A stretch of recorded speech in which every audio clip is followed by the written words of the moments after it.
సమ్మక్క సారక్క అంటే ఎవరు? మన బహుజనుల దేవతలు. ఆ దేవతలను ఎంతగానో మనము వాళ్ళ స్ఫూర్తి పొందుతాము.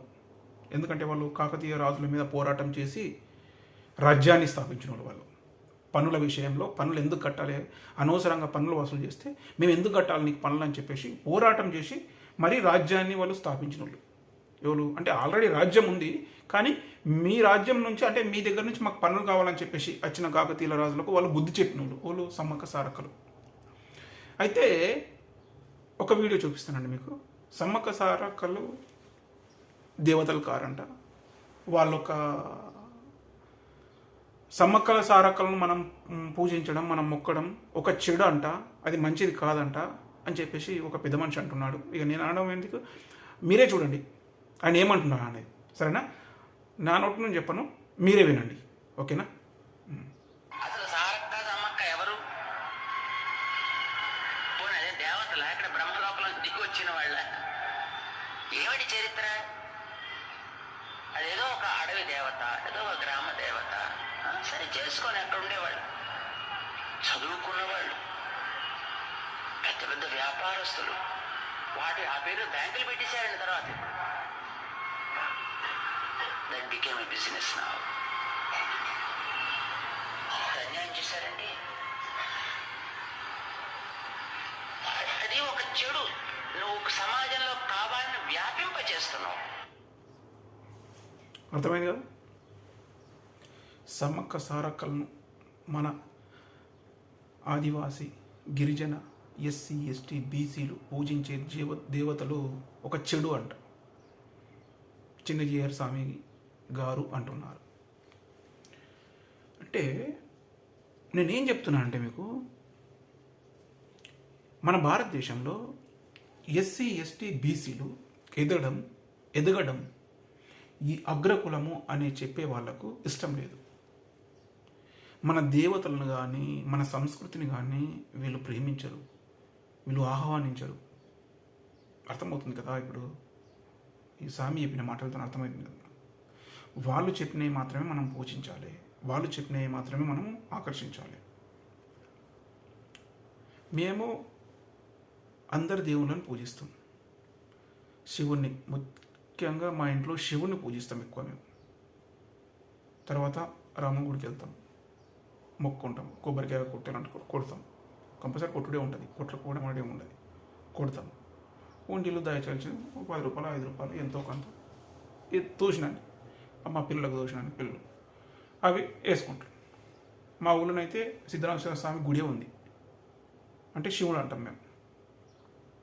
అంటే చూడు, వాళ్ళు చెప్పిన దానికి మనం ఎక్కడ కూడా మనం వ్యతిరేకిస్తలేం మన బహుజనులు. అవునా?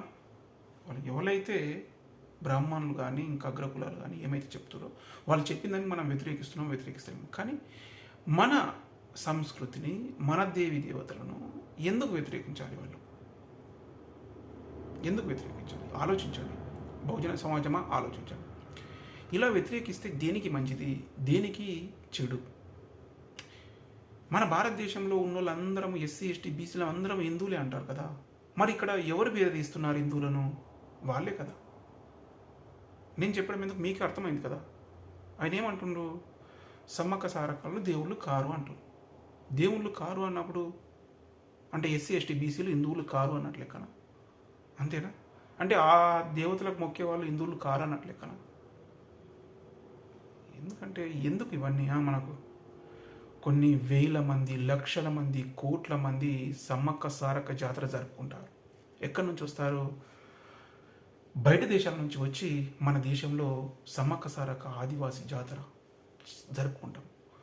ఒక దొరతనం మీద, ఒక రాజరికం మీద పోరాటం చేసి గెలిచి ఆ సమాజానికి, అక్కడ ఉన్న సమాజానికి మొత్తం దేశం ఒక వెలుగు వెలిగిన సమ్మక్క సారక్క జాతి మొత్తం ఆ దేశానికి మొత్తం వాళ్ళు ఒక మంచి సందేశం ఇచ్చారు. అసలు దేవతలను పట్టుకొని మీరు కాదనుకున్నప్పుడు మాకు ఎంత బాధ అనిపిస్తుంది. ఎంతైనా ఎన్ని రోజులు ఇంకా ఇది దాన్ని ఏమంటారు, ఆధిపత్యం ఎప్పటికీ మీదేనా? ఈ బహుజన రాజ్యం వద్ద, బహుజన సంస్కృతి వద్ద ప్రతి ఒక్క యువకుడు ఆలోచించాలి. భారతదేశంలో పుట్టిన ప్రతి బహుజన బిడ్డ ఆలోచించాలి. వీళ్ళ గురించి, వీళ్ళ మాటల గురించి ఎప్పటికి నెమరు వేసుకోవాలి. మనం ఏ దేవీ దేవతలను వ్యతిరేకిస్తలేము, వాళ్ళ దేవీ దేవతలను. మనం పోతున్నాం, ప్రతి పండగ పోతున్నాం, ప్రతి జరుపుకుంటున్నాం. కానీ మన సమ్మక్క సారక్క 2 సంవత్సరాలకు ఒకసారి జరుపుకునే సమ్మక్క జాతరలో వాళ్ళకి ఏం బాధ? అద్దు అనడానికి వాళ్ళకి ఏం బాధ? వాళ్ళకి ఏం నొప్పి? ప్రతి ఒక్కరు ఆలోచించాలండి. ఎందుకంటే ఈ సమ్మక్క సారక్కలు అని ఈ బహుజన సమాజం జరుపుకునే జాతర ఒకవేళ జరిగితే వీళ్ళు ఎక్కడ పెద్ద పెరిగిపోతారు, వీళ్ళు ఎక్కడ వీళ్ళకు ఆస్తులు కానీ ఇంకా జ్ఞానం పెరుగుతుందో అని సమ్మక్క సారక్కలు వాళ్ళని పూజించుకుంటే మనకు జ్ఞానం వస్తుంది. అదే జ్ఞానం వస్తుంటే పోరాట తత్వం వస్తుంది. వాళ్ళు కాకతీయ రాజుల మీద పోరాటం చేసి రాజ్యాన్ని దక్కించుకున్నారు. అన్యాయం చేసి అనుకోవాలి వచ్చినప్పుడు వాళ్ళని ఎదిరించి వాళ్ళకు నిలబడి ఒక సంకేతాన్ని పంపించారు మన ప్రజలకు. అసొంటి సంకేతం, అసొంటి ఆలోచన రావద్దనేది వీళ్ళ ఆలోచన. అది అందుగురించనే దయచేసి సమ్మక్క సారక్కలు మన దేవుళ్ళు, దేవతలు. వాళ్ళని పూజిస్తాం.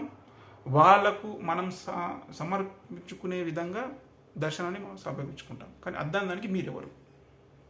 మీరు చేసుకోండి, మీ పని మీరు చేసుకోండి. మీకు మేము ఎదురస్తలేము, మీకు మేము అడ్డస్తలేము. అన్నిట్లలో మనం తీసి పారేసినట్టు చేయకండి దయచేసి. ఓకే, మరి అందరికీ పేరు పెట్టిన జై భీమ్. ఉంటాం.